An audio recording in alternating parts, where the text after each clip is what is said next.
All right, hello. Thank you for joining us today. I'm Dr. Marla Deibler. I'm a clinical psychologist and I'm executive director at the Center for Emotional Health.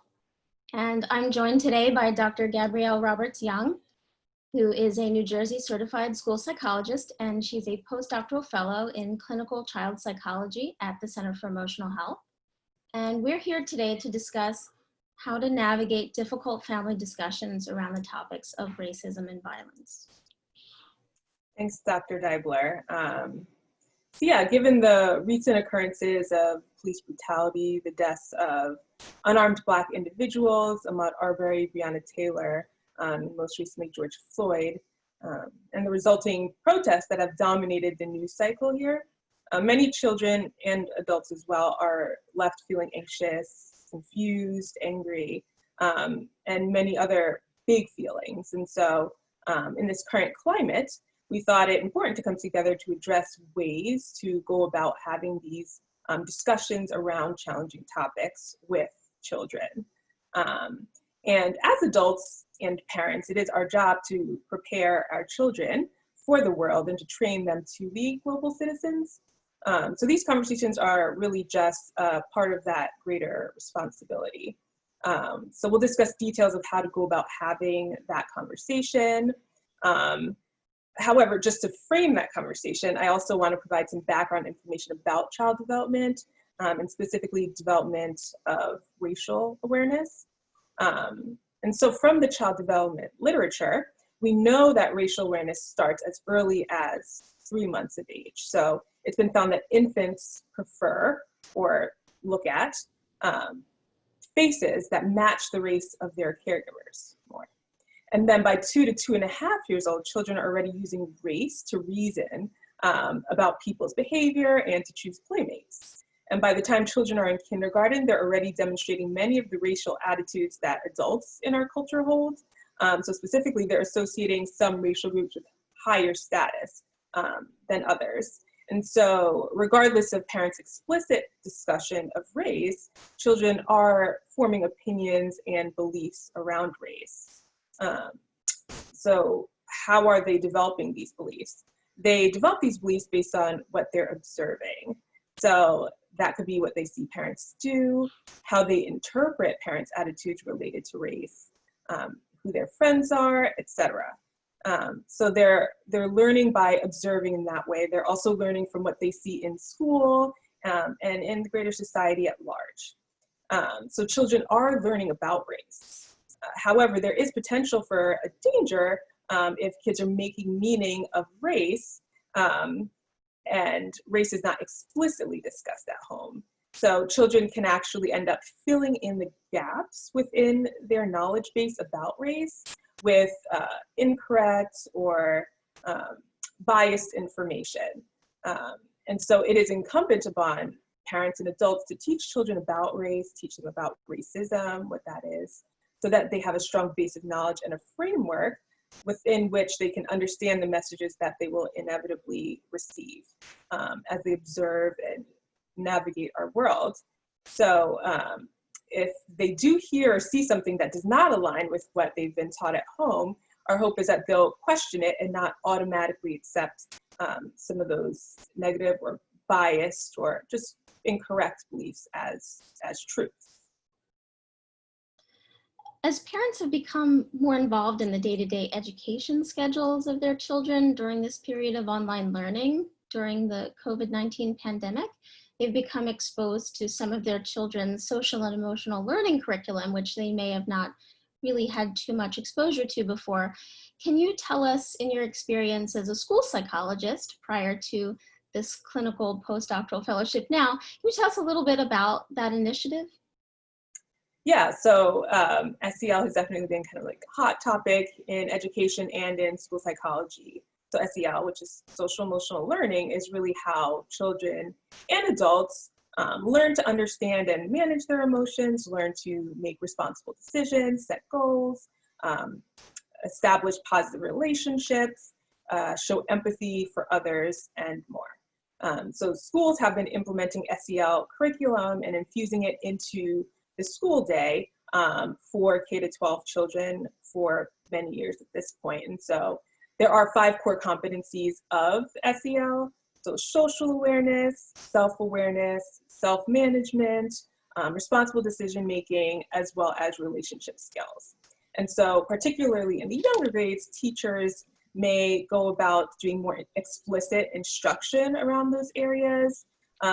So how can we become aware of our own feelings, and how do we manage our emotions effectively? How can we become aware of cultural differences or even biases? How do we make a responsible decision? So that's more explicit for the younger ones. While with adolescents, teachers may create space for discussions around topics such as racism and race, or they may try to relate current events to relevant topics within their content area, if possible. And they do that while emphasizing the 5 core competencies of SEL. And so that is how you might see it in the classroom. And then counselors and psychologists as well will try to support SEL in their work in the schools. And so that may look more like helping kids to process their emotions, understand their emotions, cope with difficult emotions, etc. So depending on the role, it might look a little bit differently, but these are some of the ways that it's being implemented now. And at this point, we have about 2 decades of research on SEL skills and the implementation.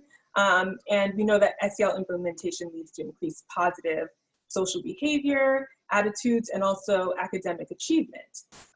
And so we can see the value of having these difficult discussions, these challenging discussions related to diversity, race, and many other topics as well. And SEL has been taught in schools. However, the learning really does start at home. And so parents should be initiating these conversations with their children as well. But Dr. Deibler, if maybe you can talk about what maybe some of the concerns that parents have about addressing these issues at home.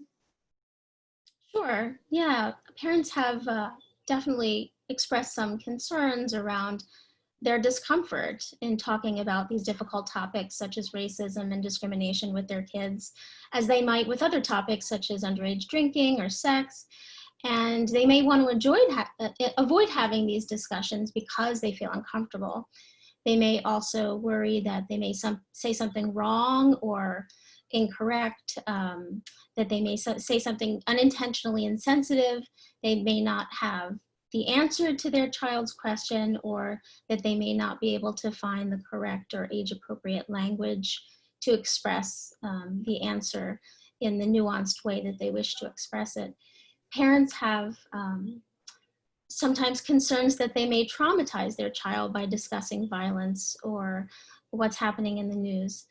Parents sometimes tell us that sometimes it's even hard to know where to begin. So first, we'd like parents to know that it's okay to feel uncomfortable. In fact, we'd like you to strive to get comfortable with feeling uncomfortable, because the more you have these discussions, the easier the discussions will become. If worrying about saying the wrong thing is getting in the way, know that there's nothing wrong with fumbling through these initial conversations. They can be a little challenging. Knowing that there will be other opportunities to have these discussions. The goal is not to have the perfectly constructed conversation. The goal is to convey some basic facts and to let your child know that this is an important topic and that you care about it. It's really to have an open dialogue, to start a line of communication. About concerns for secondary trauma, as long as you're addressing the topics in an age-appropriate manner, discussing difficult topics and events in the news, such as violence, is a good thing. It really allows parents an ability to ensure that the child understands what's happening and hasn't received inaccurate information from another source. You don't know what your child is thinking or what their understanding is unless you talk to them about it, unless you ask what they've heard and what they're thinking about it. And so it's important to ask, and it's important to have those discussions. Having these conversations can help your child understand their own thoughts and their own feelings about what's happened. Dr. Roberts-Young, it can be difficult for parents to broach these conversations. How might parents have these discussions with their children about social and emotional topics in a way that complements that approach that you talked about, the social emotional learning curriculum to which they're already being exposed in school? Yeah, so schools approach topics related to diversity by providing a developmentally appropriate arena or opportunity to engage in discussions with one another. So they can raise problems, they can identify solutions for their school or for the greater community, and they can productively challenge the inequalities that they might see. And so the same approaches can really be used at home. And so some of the questions you might want to go about asking are, what have you heard, or how are you feeling? So kids have access to the internet a lot of times. Kids have, they get a lot of information, not directly from us, as we talked about. And so getting a handle on what they already know, what they've already heard, is very important at the outset. And so also asking them how they're feeling would be a very good question to start off with once you have an idea of what it is they know, and really validating those feelings. And I will stress that validating their feelings around the news, around what they're hearing and observing, that should happen throughout the conversation, just helping them to feel comfortable with sharing that with you. It would also be important to clearly explain what racism is and the history of racism in our country. Being pretty explicit with your language, so not saying some people or they, but when talking about this and the historical context of racism, saying the words white people, Black people. That's important, especially for the younger kids, to get a clear picture about what it is you are talking about. Sharing age-appropriate experiences and examples of racism. That can be very powerful when they hear their parents' stories and when they hear about stories that maybe they actually have experienced but just didn't recognize. And so sharing age-appropriate stories can be very powerful as well. Focusing on and identifying what children can do to prevent racism and appropriate ways to jump into action if they see it is also a very important part of this conversation. And so we do want to talk about and validate the feelings around it, but also empower kids to know that there are things that they can do, even in their own, little circle, their little vicinity. They are powerful and they can affect change as well there. And so what can you do if you see a racist incident or an example of racism, even within your classroom? How can you take action? And once again, just expressing and validating feelings throughout. So parents, you can also express your feelings about what's going on and talk about what has been going through your mind in an age-appropriate way. So understanding what a younger child versus an older child can handle would be very appropriate. And also just ensuring that you're modeling the skills that you're teaching. And so if you are expressing that you want this to be an ongoing conversation, which really this should be an ongoing conversation, it's not a one-time conversation when it comes to race and racism, just expressing and showing and modeling that it is okay. And so broaching the subject and asking about how things are going in their classroom and in their day-to-day, and making it an open door where they can come to you and talk about those things. It's really important.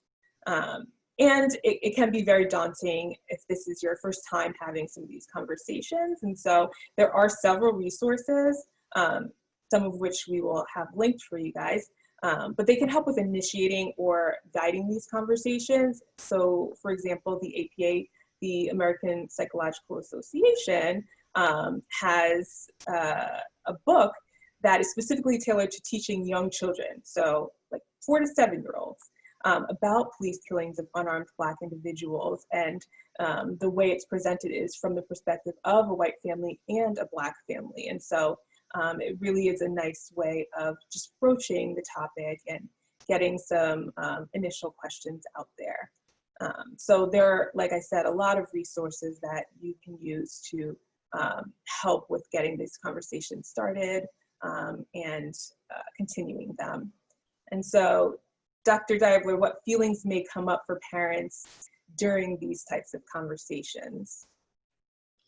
Well, just like kids might experience a range of emotions, adults are too, right? Adults are experiencing a range of very intense emotions in response to these events and to these discussions, just as children may. Anxiety, anger, helplessness, hopelessness, disgust, many other feelings might show up for adults who are also trying to process their thoughts and feelings about what happened. And as a parent, it's important to, of course, pay attention to one's own internal responses and to take care of oneself. The thoughts and the feelings that show up on the inside as you yourself process what's happening. It's okay to show some emotion when you're having these conversations with your child. That's natural, but be mindful to be able to manage your own emotions before having a conversation with your child about these topics, so that you yourself will be able to better help your child manage their emotions should they need help throughout these conversations.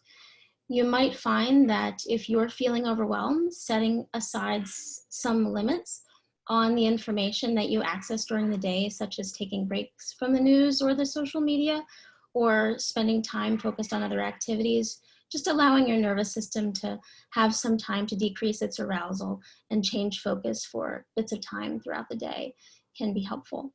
And also, for those who process information by information seeking and reviewing information, having discussions with others about what's happening, whether it's other people in the household or whether it's by video calls or phone calls, be mindful that if you're watching the news or having conversations with others in the presence of your child, consider both the age appropriateness of the content of the news or those conversations, as well as the durations of those activities, and try to limit them if possible, because that too can be overwhelming for your child to be exposed to, as much as it might be helpful to you. So take care of yourself, but also make sure that you're aware of what's happening around you. And of course, if parents themselves are struggling, because these things are hard, they're hard for us too, there are mental health providers available to help you process and adjust yourself so that you can be more available to help your child. So Dr. Roberts-Young, what other things can parents do to promote diversity in childhood experiences? Yeah, so there's lots of pretty simple ways that on a day-to-day parents can promote diversity in their children's lives. So in looking at the toys or the dolls they have, is there the diversity that's shown in the world within the diversity in their set of dolls, or the set of books that they read? Are they seeing kids of different cultural backgrounds, different ethnicities, different races represented in the books they're reading? Even in the media that they're watching, do they see representation and diversity there? And then ensuring that their play groups or their play dates are diverse and they are exposed to children of all different backgrounds, so that as young kids, they do get that chance to interact and learn and build their own associations based on their interactions with other people.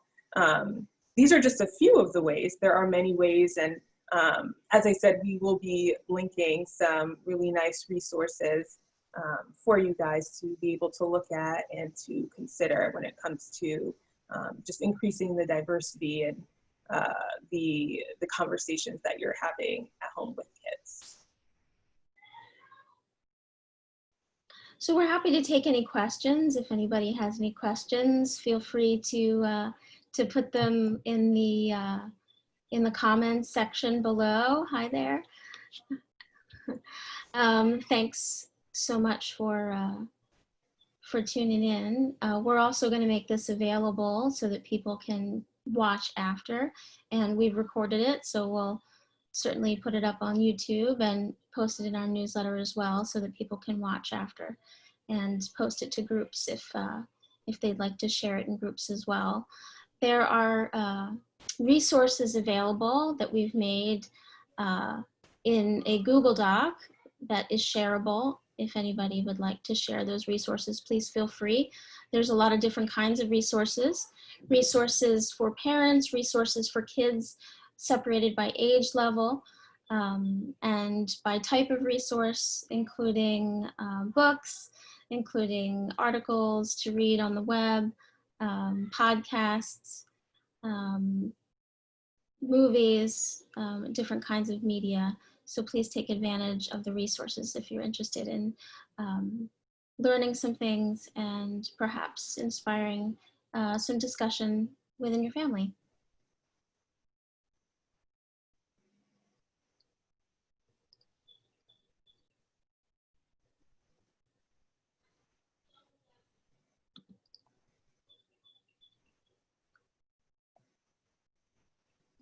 Dr. Roberts-Young, any parting advice or comments for families or for parents?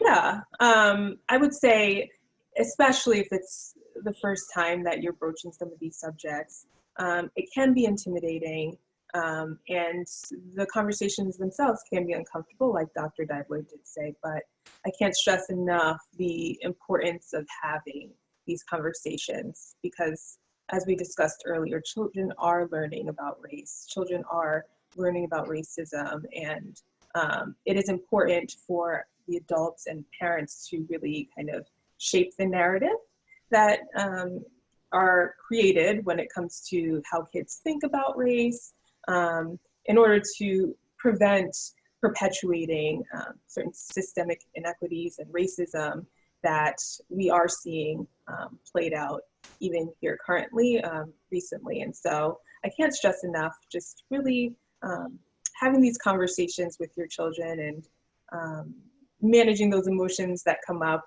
as well, and helping kids to see that, yeah, it can be hard to have these conversations, but that's okay, they're important. Absolutely. So we have a question, the name of the book that you spoke about for 4 to 7-year-olds. Oh yes, What Happens in Our Town. Yeah, Something Happened in Our Town is... Something Happened in Our Town by Imagination Press. Yeah, Imagination Press is a really amazing publication company by the American Psychological Association. And there's actually a link in our resource list if you want to click on the resource list document. The resource list document actually has embedded links, so you can click on it and go to all the different resources. There's actually a YouTube video of a little animation telling of the book.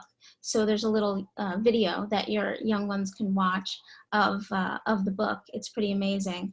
One of the things that Imagination Press has been doing over the past several weeks is they're having regular storytellings of their books, and their books are pretty amazing. Obviously, they're all related to psychological concepts, and their books are really pretty amazing in terms of early childhood development concepts and psychological awareness in young children. So you should really check out Imagination Press. They do pretty amazing things. And I will add, at the end of the book, Something Happened in Our Town, there are some questions that can guide conversation that might come up after reading the book. And so I do think that audio-video version is awesome. It really gives access to a wider audience. But if you wanted to get the book, at the end, there are some real specific questions and ways to go about having that conversation as well. And so that could be a good resource at the back of the book. That's great.